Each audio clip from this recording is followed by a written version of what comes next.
ये तो दीवानी वाले हमारी मैनेजमेंट 2007 और 8 में थी, 11 तक रहे। हमने ज़मीन ली, पैरा और गांव ने दी, मुख्यमंत्री भूपेंद्र हुड्डा ने और हंसराज भारद्वाज जी ने हमारी गौड़ शिक्षण संस्थाओं को दी थी। इसमें उस समय जिनके नाम आप अब ले रहे हो ये कहीं भी पिक्चर में नहीं थे।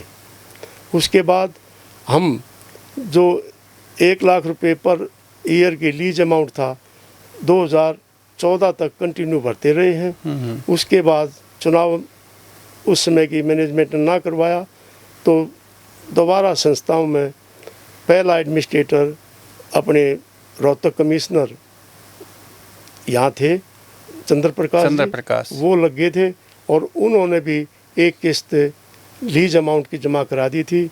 उसके बाद तो मैनेजमेंट का या ब्राह्मण समाज का कोई संस्थाओं से वास्ता नहीं रहा था, एडमिनिस्ट्रेटर ही लगातार थे। तो ये जिम्मेवारी तो सारी लीज अमाउंट जमा कराने की और दूसरी कार्रवाई करने की सरकार की ही थी और सरकार उस समय जो भी रही है उन्होंने ये कार्रवाई नहीं करी।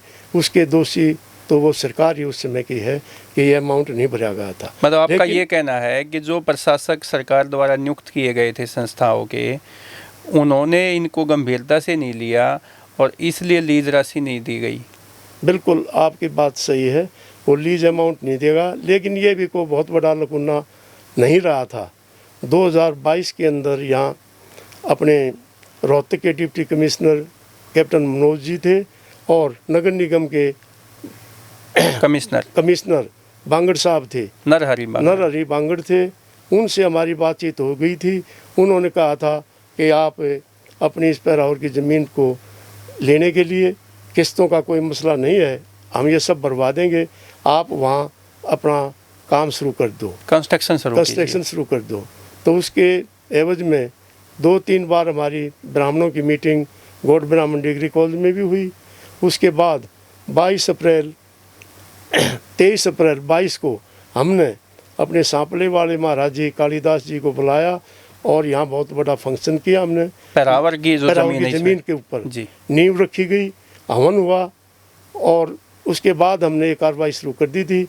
लेकिन उस दिन भी के बाद हमारे समाज के कुछ भाइयों में ये उतलावपन आ गया कि श्रेय कौन ले, उस वजह से ये सारी गड़बड़ हुई।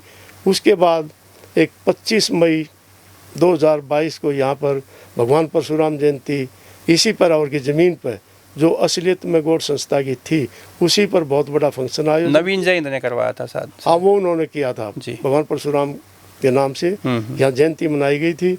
उसमें बहुत आदमी आए थे और उस दिन में जो भाषणबाजी यहाँ हुई या जो अफरा तफरी या जो होड़ लगी नेतागिरी पर करने की, उसके बाद ये काम बिगड़ता चला गया। और उस समय मनोहर लाल खट्टर जी हमारे राज्य के मुख्यमंत्री थे, उन्होंने जब ये देखा कुछ उनके प्रति भी भाषाएं अच्छी नहीं बोली गई थी, उसके खुंदक में आ गए। उन्होंने ये स्टेप लिया था कि इस ज़मीन को हम इधर उधर खुर्द फुर्द कर दें, लेकिन वो कर नहीं सके थे क्योंकि 2009 में ही हुड्डा कैबिनेट ने पास करके ये ज़मीन संस्था को लीज में दे रखी थी और वो लीज हमारी जो की तो उस समय तक भी कंटिन्यू थी। तो उसके बाद दोबारा सरकार ने और कुछ नहीं सूझा तो 23 के अंदर 10 मई 23 को जो हमारी मेन लोकेशन जो संस्था के नाम लीज चली हुई थी ज़मीन, उसको अपने पास ले लिया और जो हुड्डा की ज़मीन थी रेलवे स्टेशन की तरफ, उसकी लीज गौड़ संस्था के नाम मतलब नगर निगम रोहतक के नाम। अच्छा, ये जो ज़मीन अब दी है सरकार ने हुड्डा की, ये ज़्यादा अच्छी लोकेशन पे है कि जो आपके टाइम पे जो पहले जो ज़मीन लीज पे दी गई थी वो ज़्यादा अच्छी लोकेशन पे है? सबसे टॉप की लोकेशन उस समय की ज़मीन थी। ये तो बिल्कुल यहाँ जहाँ से ये चौराहा है और ओमेक्स के जो क्वार्टर पहले बने हुए हैं शुरू, इसके टच होती हुई हमारी ज़मीन पूरी रोड के साथ साथ जो पैरावर का रोड है उसके साथ लगती लगती आगे तक गई थी। वो तो बहुत ज़्यादा प्राइम लोकेशन भी थी।